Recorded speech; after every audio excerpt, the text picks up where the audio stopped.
ঝালকাঠির রাজাপুরে কৃতিত্বের স্বীকৃতি।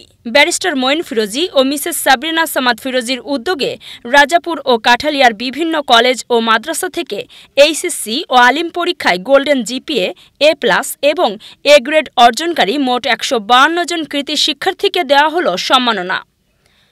২৪শে নভেম্বর সোমবার সকাল ১০টায় রাজাপুর বাইপাস মোড়ের ব্যারিস্টার মঈন ফিরোজীর কার্যালয়ের সামনে এ সংবর্ধনা অনুষ্ঠান অনুষ্ঠিত হয়। অনুষ্ঠানে সভাপতিত্ব করেন ব্যারিস্টার মঈন ফিরোজী।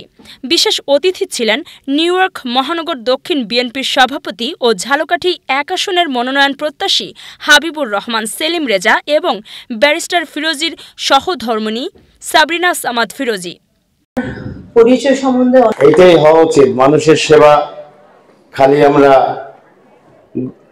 রাজনৈতিক ময়দানে বড় বড় কথা বলে গেলাম, কাজের বেলা কিছু করলাম না, সেই থেকে বের হয়ে নতুন ধারায় আজকে ব্যারিস্টার মঈন ফিরোজী এবং ভাবি যে দৃষ্টান্ত স্থাপন করলেন, এজন্য আমরা গর্ববোধ করি রাজাপুর কাঠালিয়া জনগণের পক্ষ থেকে। এবং আমি আবারও এই জন্য এই উদ্যোগটা আমি মনে করি যে করছেন, এটা আরো যারা বৃত্ত সামাজিকভাবে যারা প্রতিষ্ঠিত তাদের এই কাজে এগিয়ে আসা উচিত।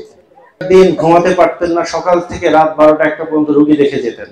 তা মুরব্বী যারা আছেন অনেকেই জানেন।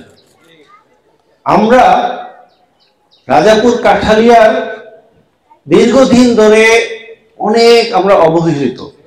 এছাড়াও উপস্থিত ছিলেন ঝালকাঠি জেলা ও দায়রা জজ আদালতের অতিরিক্ত পিপি ও প্রেস ক্লাব সাধারণ সম্পাদক আক্কাস শিকদার সহ বিএনপি ও এর সহযোগী সংগঠনের নেতৃবৃন্দ এবং ঢাকা বিশ্ববিদ্যালয়ে অধ্যয়নরত রাজাপুরের শিক্ষার্থীরা। এ সংবর্ধনা অনুষ্ঠানের মাধ্যমে নতুন প্রজন্মের স্বপ্নবাজ যুবকদের এগিয়ে যাওয়ার অনুপ্রেরণাই ছিল আয়োজনের মূল লক্ষ্য। শহীদ রাজা ডিগ্রি কলেজ থেকে নাইমা আক্তার আসবে, সঞ্জিদা আলম বৃষ্টি।